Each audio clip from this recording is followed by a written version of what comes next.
সুপ্রিয় দর্শক, নিউনেশন অনলাইন স্পোর্টসে আজ আমাদের মাঝে উপস্থিত হয়েছেন সিনিয়র সাংবাদিক মুজিবুর রহমান। বাংলাদেশের ফুটবলের হামজা চৌধুরীকে নিয়ে সবচেয়ে বেশি আলোচনা চলছে এখন। লিচেস্টার সিটির এই ফুটবলারকে নিয়েই আমরা আজকে আলোচনা করব। মূলত হামজা চৌধুরী দেশের ফুটবলের সঙ্গে যুক্ত হলে কতটা বাংলাদেশের ফুটবল উপকৃত হবে সে বিষয় নিয়ে আমরা কথা বলবো আজকে। মুজিবুর রহমান, আপনাকে আমাদের স্টুডিওতে স্বাগতম। ধন্যবাদ আপনাদেরকেও, ধন্যবাদ নিউ নেশন। এখন তো মানুষ ফুটবলের সবচেয়ে আলোচিত বিষয় হচ্ছে যে হামজা চৌধুরী। জি, হামজা চৌধুরী যুক্ত হলে এই দক্ষিণ এশিয়ার ফুটবলের মধ্যে একটা আলোচনার ক্ষেত্র তৈরি হবে, কারণ সবচেয়ে দামি ফুটবলারটাই বাংলাদেশে আসছেন এখন। হ্যাঁ, তারপরে কী মনে হয় যে ফুটবলটা কতটা এগিয়ে যাবে, বা এক হামজা চৌধুরী কতটা ফুটবলকে টেনে নিতে পারবেন? অ্যাকচুয়ালি এগিয়ে যাওয়ার বিষয়টা অনেক পরে। আপনার শুরুতে আপনাকে দেখতে হবে যে বাংলাদেশের যে ন্যাশনাল টিমরা খেলবে, আমাদের হামজা চৌধুরী বাংলাদেশ যে লাল সবুজ জার্সিতে যে মাঠে নামবে, এইটা আমাদের টিমটার একটা ওয়েট বাড়বে, অনেক ওয়েট বাড়বে। দক্ষিণ এশিয়ার সবচেয়ে দামি দল হবে, জাতীয় দল হবে বাংলাদেশ। কেননা এই মানের প্লেয়ার আমাদের যে সাউথ এশিয়ান যে 6টা টিম আছে, কোনো টিমে নাই, ছিলও না কখনো। বাংলাদেশে প্রথম উনি খেলতেছে এখানে। হামজা চৌধুরী ইংলিশ লিগের পরীক্ষিত প্লেয়ার, সারা বিশ্ব তাকে চেনে। তো সে যে দেশ যেখানেই খেলুক, সারা বিশ্বের একটা নজর থাকবে এখানে। আমি তো মনে করি এটা সাউথ এশিয়া না, যেখানেই ফুটবলের জনপ্রিয়তা আছে, আলোচনা আছে, সেখানেই বাংলাদেশের এই হামজাকে দিয়েই বাংলাদেশের ফুটবলটাকে অনেকে চিনবে, জানবে। তো এটার তো একটা প্রভাব আছেই। প্লাস আমাদের একটা বিরাট অভিজ্ঞতাও হবে যে আমরা এই ধরনের প্লেয়ারের লোড কতটুকু নিতে পারবো। হ্যাঁ, বাংলাদেশ ফুটবল ফেডারেশন বলেন, বাংলাদেশ সরকার বলেন। আপনি হ্যাঁ, কি মানে বোঝাচ্ছেন? লোডটা বলতে আমি বোঝাচ্ছি যে সে তো যে পারিশ্রমিকে খেলে, সে যদি ইংল্যান্ড ন্যাশনাল টিমে খেলতো বা ইয়োর টিমে খেলতো, তার যে ম্যাচ ফিটা ছিল, ওইটা দেওয়ার অ্যাবিলিটি তো আমাদের দেশের নেই, ফুটবল ফেডারেশনের নেই, সরকারও দিতে পারবে না। হ্যাঁ, সে খেলতেছে, তার একটা বাংলাদেশের প্রতি একটা টান। আমি তাকে তো ধন্যবাদ দিব যে এত বড় একটা প্লেয়ার সে। এটা আমাদের বাঙালি প্লেয়ার, আমাদের তো একটা গর্বের বিষয় অবশ্যই। তা আমরা তাকে পাচ্ছি, এটাও একটা বিশাল খবর। অলরেডি সব প্রক্রিয়াই সম্পন্ন, ফিফার যে পারমিশনটা লাগে সেটাও হয়ে গেছে। তো এখন সম্ভবত আমরা আগামী মার্চে যে আমাদের ভারতের সাথে খেলাটা বিশ্বকাপে, ওইখানে আমরা তাকে পাবো হয়তো। বেনোটা এখনও ঠিক হয় নাই। যতদূর শোনা যাচ্ছে যে গত বিশ্বকাপের মতো এবার ওই কলকাতার সল্ট লেকে হবে ম্যাচটা, ভারত বাংলাদেশ ম্যাচটা। তো ওইখানে আমি একটু পেছনে যাই, গত বিশ্বকাপের যে বাছাইটা হয়েছিল, ওইখানে কিন্তু বাংলাদেশ টিম খুব আলোচনায় ছিল ভারতের সাথে। ওইটা আমাদের টিমটা অনেক ভালো খেলছে। হ্যাঁ, জেতা ম্যাচটা আমরা ড্র করে ফেলছি। ওইটা রেফারির কিছু বিতর্কিত সিদ্ধান্ত ছিল রেফারির। যাই হোক, তারও ফুটবল খেলার রেফারির সিদ্ধান্ত হইতেই পারে, আমাদের লাকও এখানে ফেভার করে নাই। ওই টিমটাতে আমাদের টিমটাকে আলোচনায় নিয়ে আসছিল সাউথ এশিয়ায় জামাল ভুঁইয়া। আপনারা জানেন, দর্শকরাও জানেন যারা ফুটবল লাভার্স আছেন, যে উনি ডেনমার্কের ইয়োর টিমে খেলতেন। উনি তো 22-23 বছরই আমাদের দেশে সে খেলার সুযোগ পেয়েছে, আসছে। এবং তার ফাদারের একটা স্বপ্ন ছিল, তার ফাদারের বাড়ি কিশোরগঞ্জ, আর মা ছিল ডেনিশ। তো স্বপ্ন ছিল, স্বপ্নটা পূরণ হয়েছে। তার ফাদার চাইছিল যে সে বাংলাদেশের জার্সিতে খেলুক, এই কারণে সে আসতে পারছে। হামজার ক্ষেত্রটা একটু ভিন্ন। হামজা অনেক বড় প্লেয়ার, জামালের চেয়ে নো ডাউট অনেক বড় প্লেয়ার, উচ্চমানের প্লেয়ার, ইংলিশ লিগের প্লেয়ার। সবচেয়ে বড় কথা, লেস্টার সিটি, হ্যাঁ, বড় টিম ইংল্যান্ডের। তো ওই টিমের প্লেয়ার হিসাবে আমরা তো হামজাকে নিয়ে গর্ব করতেই পারি। হ্যাঁ, এখন ফুটবল হলো 11 জনের খেলা। এখানে একজন একটা টিমকে খেলে জিতিয়ে নিয়ে যাবে, একটা টিমকে একটা বিরাট সাফল্য এনে দেবে, এইটা এখনই ভাবা যাবে না। এটা খেলা শুরু হলে দেখা যাক কী করা যায়। হ্যাঁ, খেলার উপরে নির্ভর করে যে হামজা কতটুকু খেলে, কতটুকু আকর্ষণ হয় খেলাটা, তার সাথে আমাদের যে বাকি প্লেয়ারগুলো থাকবে কেমন অ্যাডজাস্টটা হয়, এটা একটা বিরাট ব্যাপার। কেননা সে এখানে প্র্যাকটিস করার সুযোগ পাচ্ছে না, যেহেতু তার লিগ চলতেছে, এখন ইংলিশ লিগের খেলা চলতেছে, আপনি জানেন। কম্বিনেশনের ব্যাপার। হ্যাঁ, কম্বিনেশনেরও টাইম বলতেছে যে প্র্যাকটিসের দরকার। তো প্র্যাকটিসটা সে হচ্ছে না। এখন কম্বিনেশন যদি না থাকে, তো এই দলীয় খেলায় এককভাবে পারফর্ম করাটা একটু টাফ। হ্যাঁ, হয়তো তার খেলাটা সে খেলবে, কিন্তু আদার্স তার সাথে যে তাল মিলিয়ে খেলবে, খেলাটা দরকার। এই খেলাটা আমাদের ওই মানের প্লেয়ার আছে কিনা? মানের প্লেয়ার তো প্রশ্নই ওঠে না, মানে কতটুকু অ্যাডজাস্ট হইতে পারে এরা, এইটা একটা বিরাট বিষয়। যেমন জামালের সাথে অ্যাডজাস্ট হয়েছে, জামাল অনেকদিন প্র্যাকটিস করছে, এখানে অনেকদিন প্র্যাকটিস করে অ্যাডজাস্ট হয়ে তারপরে সে সুন্দর খেলছে, টিমের সাথে ক্যাপ্টেন্সি করছে দীর্ঘদিন, অনেক মানে সে ভালো একটা সার্ভিস দিয়ে গেছে।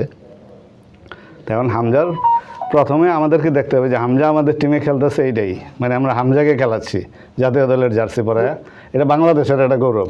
এই জায়গায় একটা ছোট প্রশ্ন, যেমন জামাল ভুঁইয়া আমাদের ন্যাশনাল টিমে প্রায় এক যুগের মতো সার্ভিস দিলেন, তারপর আমরা পেলাম তারেক কাজীকে, তারপর আমরা এলিটা কিংসলেকে নাগরিকত্ব দিয়ে ন্যাশনাল টিমে ইনক্লুড করলাম, কিন্তু সেরকম সার্ভিসটা পাইনি।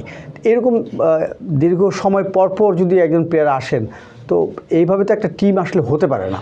তা প্রবাসে তো আমাদের অনেক বিদেশি বাংলাদেশি ফুটবলার আছেন, আমরা জানি যেটা, কিন্তু ওদের খুঁজে বের করার যে একটা দায়িত্ব, সেইটা কিন্তু ওইভাবে হচ্ছে কিনা আর কি। না, এটা তো মোটেই হয় না, এটা তো এর দায়িত্ব আমাদের ফুটবল এটা তো একটা সার্চ কমিটি বিএফএফ এর দরকার। হ্যাঁ, বিএফএফ এর একটা কমিটি বা একজন সার্বক্ষণিক একজন পার্মানেন্ট একজন লোক নিয়োগ দিতে হবে, যে সারা বিশ্বের ফুটবল সম্পর্কে জ্ঞান আছে, ধারণা আছে, সে বিশ্বের বড় বড় লিগগুলো দেখবে, খোঁজ খবর রাখবে, এখানে কোন কোন দেশে সারা বিশ্বের প্লেয়ারই তো খেলে। আপনি English league, Spanish league, Italian league, German Bundesliga, এখানে সারা বিশ্বের প্লেয়াররা খেলে। খুঁজে পাওয়াটা খুব একটা দুষ্কর না, কোনো দুষ্কর না, খালি জাস্ট একটু মনিটরিং করা। এই যে একটা ছোট্ট প্রশ্ন করি, সেটা হচ্ছে যে সম্প্রতি ইন্দোনেশিয়া এবং শ্রীলঙ্কা, ওরা প্রায় 8 থেকে 10 জন প্রবাসী নিয়ে খেলাচ্ছেন এবং দুর্দান্ত ফর্মে এখন ওরা, কিন্তু আমরা খেলাচ্ছি হয়তো 1 2 জন এরকম করে। তো এইভাবে তো বাংলাদেশ র্যাঙ্কিংয়ে খুব একটা উন্নতি করতে পারবে বলে কি আপনার মনে হয়? উন্নতি তো নাই, বিগত 10-15 বছর যাবত কোনো উন্নতি নেই। তাদের একটা প্রশ্ন থেকে যায়, সম্প্রতি গত 2-3 দিন আগে একটা র্যাঙ্কিং প্রকাশ করছে তাদের, যে বাৎসরিক ফিফা র্যাঙ্কিং, ওইখানে আমরা 185-এ ছিলাম, ওইখানেই আছি, আমাদের নিচে নামে উপরে ওঠে। তাহলে এক হামজা চৌধুরী যুক্ত হওয়াটা এটা কতটুকু আমাদের উপকারে আসবে? এখন এটা ফিফা র্যাঙ্কিংটা নির্ভর করে রেজাল্টের উপরে, আপনার ম্যাচ খেলার উপরে, আপনি কতগুলো ম্যাচ খেলেন, হার জিতটা তো আছেই, ম্যাচ খেলাটাও এখানে কাউন্ট হয়। আমরা তো ম্যাচই খেলি না, তাও ফিফা উইন্ডোতে যতটুকু পাচ্ছি, হ্যাঁ ম্যাচই তো পাই না, সেটাও তো আমরা কাজে লাগাতে পারছি না। হয়তো মালদ্বীপের সঙ্গে আমরা দেখা গেল সিরিজ ড্র করে ফেলি, পারি না আমরা। তেমন হামজা চৌধুরী আসলে তো অপোনেন্ট অবশ্যই আমাদের যে সাবকন্টিনেন্টের অপোনেন্ট টিমগুলো তো অবশ্যই এটা বাড়তে চিন্তা করবে। আমাদের তখন সবাই রাইভাল, ভুটানও আমাদের রাইভাল হয়ে গেছে, একসময় 8 গোলে জিততাম আমরা, তখন সবাই একটু অন্যভাবে নিবে আর কি, হালকাভাবে নেওয়ার সুযোগ থাকবে না। তবে হামজা চৌধুরী, আমি মনে করি হামজা চৌধুরী যদি আরও অত 3-4 বছর যাবত আলোচনায় আছে, অন্তত এইটা যদি আরও 3-4 বছর আগেও কেন যেত, তা আমাদের টিমের একটা বিরাট উপকার হইতো। তখন জামাল ভুঁইয়া ফর্মে ছিল, জামাল তখন বয়স হয়েছে, অনেক সার্ভিস দিচ্ছে, এখন তো তার কাছে আমরা ম্যাচও খেলতে পারছেন না। হ্যাঁ, ম্যাচ খেলা না, জাতীয় দলেও অনিয়মিত হয়ে গেছে। এই 2টা প্লেয়ার থাকলে আপনার আমি মনে করি একটা ভালো একটা রেজাল্ট হইতো, বা ভালো একটা ফুটবল আমরা দেখতে পাইতাম আমাদের জাতীয় দলের কাছ থেকে। তো এখন যেটা হয়েছে, এটা হামজা চৌধুরী একা, আমি আগেই বলছি যে ফুটবল 11 জনের খেলা, এটা ক্রিকেট না যে একজনে ছক্কা মেরে ডাবল সেঞ্চুরি মেরে বা সেঞ্চুরি করে যা প্রয়োজন একজনে টেনে নিয়ে যায়, ক্রিকেটে সম্ভব। দলীয় খেলায় আসলে এটা ফুটবল, হকি বলেন, বড় খেলা, দলীয় খেলায় একজনের পক্ষে। আপনার কি মনে হয় যে এই হামজা চৌধুরীর আশাটা মানে আরও বেশি প্রবাসী যারা আছেন তারা উদ্বুদ্ধ হবেন, এবং তারাও হয়তো বা যে যারা প্রবাসী, যারা ফুটবলের সঙ্গে যুক্ত না, তারাও খোঁজ করবেন যে না, বাংলাদেশে একটা ফুটবলার পাঠাই, দেশটা আরও বেশি ফুটবলে উন্নতি হোক? না, এটা তো হামজা যদি বাংলাদেশের জার্সিতে খেলে, তাই আমাদের তো সারা বিশ্বে অনেক প্লেয়ারই আছে, বাঙালি অনেক প্লেয়ার আছে, আপনার আমেরিকাতে আছে, কানাডাতে আছে, অস্ট্রেলিয়াতে আছে, ইউরোপে তো আছেই। ওরা নিশ্চয়ই দেখবে যে হামজা যেহেতু খেলতেছে, তো আমরাও খেলি, সুযোগ পেলে আমরা খেলি, যেহেতু যারা জাতীয় দলে চান্স পাওয়াটা তো এইসব দেশে খুব টাফ। হামজার মতো প্লেয়ার ইংল্যান্ডের টিমে একবার সে ডাক পাইছিল, খেলে নাই, কিন্তু ন্যাশনাল টিমে সে ডাকই পায়নি, ন্যাশনাল টিমে ডাকই পায়নি, অথচ অনেক বড় মাপের প্লেয়ার সে, তার খেলা আমরা দেখি, সে ভালো বল প্লেয়ার সে, বাট ডাক পায় না। তো এরকম প্লেয়ার অনেক আছে এইসব দেশে, উন্নত বিশ্বে যারা ভালো ফুটবল খেলে, ওয়ার্ল্ড কাপ খেলে, এরকম দেশে অনেক ভালো ভালো প্লেয়াররা আছে, আমাদের বাঙালি প্লেয়ার আছে, এদেরকে খুঁজে বের করতে হবে। এটার দায়িত্ব হলে আগেই বলছি আমরা যে এটা ফুটবল ফেডারেশনকে দায়িত্ব নিতে হবে, সার্বক্ষণিক একজন লোক নিয়োগ দিতে হবে যে সারা বিশ্বের লিগটাকে ফলো করবে এখানে কোন জায়গায় বাঙালি প্লেয়ার আছে, সে তার ওই দেশের অবস্থানটা কি, তার যদি সিটিজেন হয়ে থাকে ওই দেশের, ধরেন হামজা ব্রিটিশ সিটিজেন, ওই আদার্স যে কান্ট্রিগুলো আছে ওইখানে সিটিজেন কিনা, যদি সিটিজেন হয়ে থাকে তার ওই দেশের ফুটবলের সাথে তার জাতীয় দল বা যুব দল কোথায় সে চান্স পাইতেছে কিনা, যদি হয়ে যায় তাহলে তো হয়তো টাফ হয়ে যাবে। এই ধরনের ডাটা বোধহয় বিএফএফ এর কাছে না, বিএফএফ এর কাছে এগুলো নাই, আমার মনে হয় এগুলো ইচ্ছাও নাই, তাদের খোঁজখবরও নাই। এটা তো সারাক্ষণ আসলে অভাব অনটনের সংসারে যা হয় আর কি। হ্যাঁ, তো টাকা নেই, পয়সা নেই। সেখানে যে যারা রাষ্ট্রদূত তাদের তো একটা ভূমিকা থাকা দরকার, কারণ তারা তো ওই জায়গায় প্রবাসী বাংলাদেশি বলেন বা বাংলাদেশি জন্মগতভাবে বাংলাদেশি প্রবাসী যারা, তাদেরকে খুঁজে বের করার দায়িত্ব তারা নিতে পারেন রাষ্ট্রদূতরা। একটা ভালো প্রশ্ন করছেন। রাষ্ট্রদূতরা তো এখানে নিজের একটা পাসপোর্টই দিতে পারে না প্রবাসীদের, তার ফুটবল প্লেয়ারের খোঁজ রাখবে কোথায়? এটা একটা আমাদের একটা প্রবাসী পাসপোর্ট নিতে গেলে আপনার শিকার হয়, যে হয়রানি হয়, মানে একটা পাসপোর্ট দিতে পারে না ঠিক মতো, আর ফুটবল প্লেয়ার আগ্রহ থাকতে হবে তো এটা। হ্যাঁ, ওই কিছু এদের দ্বারা হবে না, এটা ফুটবল ফেডারেশনেরই কাজ এটা। হ্যাঁ, ফুটবল ফেডারেশন এটা। তা আপনার কি মনে হয় যে বর্তমান কমিটি যেভাবে আশাবাদী হচ্ছেন এবং যেভাবে কথা বলছেন, ওনারা কি এটার উদ্যোগ নেবেন কিনা? উদ্যোগ তো নেওয়া উচিত, এখন নেবেন কিনা এটা তো তাদের ব্যক্তিগত ব্যাপার, তাই না? আওয়াজ তো অনেক শোনা যায়, কিন্তু আওয়াজ তো আমরা শেষ মুহূর্তে গিয়ে দেখি কিছুই হয় না। এটা তো আমি মনে করি যে ইউনূসের তত্ত্বাবধায়ক সরকার যেরকম আছে এদেরও অবস্থা এরকম, এইভাবেই চলতেছে। এটাও কয়েক মাস হয়ে গেল যে কয়েকদিন কোনো আয় উন্নতি নেই। হ্যাঁ, সব আলাপ আলোচনার ভিতরে সীমাবদ্ধ। যাই হোক, তারপর আমরা এখন আশাবাদী হতে প্রবাদ আছে, বৃক্ষতর নাম কি ফলে পরিচয়। তা আমরা দেখি কাজে সালাউদ্দিন 16 বছর চালায় গেছেন, এখন এরা আসছে নতুন কমিটি, ওনার সাথে কাজ করার লোকই এখানে বেশি। ওনারা তো বলতেছেন যে অনেক কিছু করবেন, এখন কি করেন সেটা, কিছু একটা করলে না প্রশংসা করা যায়, তো প্রশংসাও করতে পারতেছি না, বদনামও করতে পারতেছি না, যেহেতু তারা মাত্র বসছে, তারা অল্প সময়, দেখা যাক। তবে এটা আমি মনে করি, আমার একটা রিকোয়েস্ট থাকবে যে তারা যেন অন্তত এই ফুটবল হামজার মতো প্লেয়ার যে খুঁজে বের করা একটা উদ্যোগ যাতে নেয়, যেহেতু শ্রীলঙ্কা ইন্দোনেশিয়ার কথা বললেন, সব দেশেই আছে, ইন্ডিয়াতেও আছে, অনেক জায়গাতেই আছে।